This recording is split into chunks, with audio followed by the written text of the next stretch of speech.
trésor, qu'il est le trésor, qu'il faut tout abandonner pour le suivre.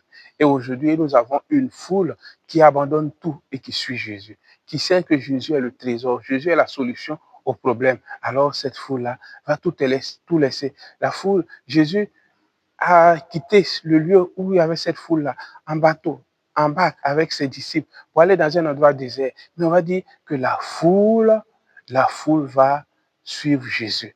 La foule, les gens vont marcher pour aller à la rencontre du Christ dans le désert, pour montrer qu'ils ont rencontré le Christ, qu'ils ont rencontré le bonheur, qu'ils ont rencontré celui qui a la solution à leurs problèmes.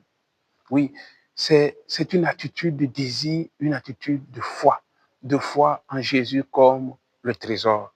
Nous avons aussi, chers frères et sœurs, l'attitude des apôtres qui disent, mais nous avons 5 pains. Il y a au moins plus de 5000 personnes. Comment on pourra nourrir? Alors, Seigneur, pardon, renvoie cette foule-là pour aller dans les endroits environnants pour se trouver à manger parce que nous n'avons pas. Je leur dis, donnez-leur vous-même à manger. L'attitude des disciples, c'est une attitude réaliste. Avec 5 pains, comment nourrir ce grand nombre-là? Comment nourrir ce grand nombre-là? Jésus dit, il est bon d'être réaliste, mais il faut aller au-delà du réalisme. Il faut rencontrer la foi pour dire que l'homme doit faire ce qu'il peut et compter sur la grâce de Dieu. Nous pouvons faire le possible et Dieu fera l'impossible. C'est une invitation à avoir de la compassion pour les autres, à porter les chaussures de ceux qui souffrent, à faire le chemin avec eux, à voir comment les gens vont se débrouiller pour être épanouis, à faire le chemin avec eux. La compassion. Mais notre compassion ne doit pas s'arrêter là. Elle doit nous conduire à la charité, à partager ce que nous avons. Non pas parce que nous avons beaucoup, mais le peu que nous avons, nous partageons. Et il y avait dans cette expression, je donne non parce que j'en ai beaucoup, je donne parce que j'aime. Et le Seigneur nous invite à donner parce que nous l'aimons, à donner parce que nous compatissons avec les autres. Non pas que nous en avons assez, mais le peu que nous avons, pouvoir partager le peu que nous avons avec les autres. Oui, chers frères et sœurs, le Seigneur nous invite à la charité qui s'enracine dans la foi, que nous pouvons faire le peu et Dieu nous aidera à ce que le peu devienne abondant.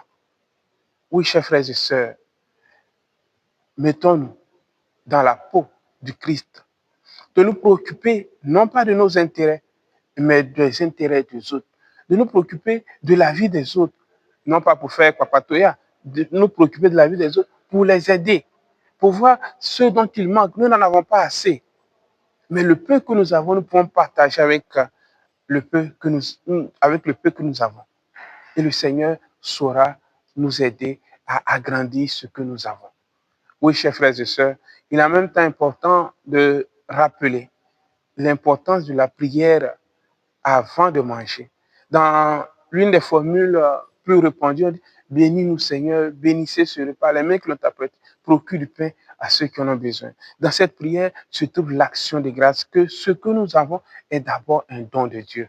Et nous devons aussi dire merci aux personnes qui ont travaillé pour que nous puissions avoir le riz. Il y a des gens qui ont été au champ. Donc, c'est une bénédiction pour eux en même temps. Bénissez les mains qui l'ont apprêté.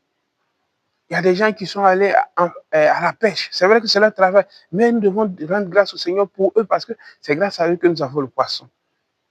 Bénis-nous également et donnez du pain à ceux qui en ont besoin.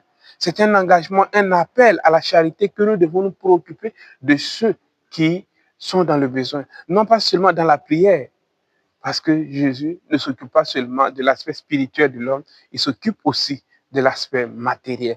Il parle de développement intégral de la personne, son aspect spirituel et son aspect corporel. Nous aussi, nous sommes invités non pas seulement à nous limiter à la prière de Seigneur, donne à manger à ceux qui ont faim, mais nous aussi, nous devons donner à manger à ceux qui ont faim. Le peu que nous avons, partageons, et la joie de partager fera que nous serons rassasiés et chacun en aura. Que Dieu vous bénisse et bon dimanche à tous.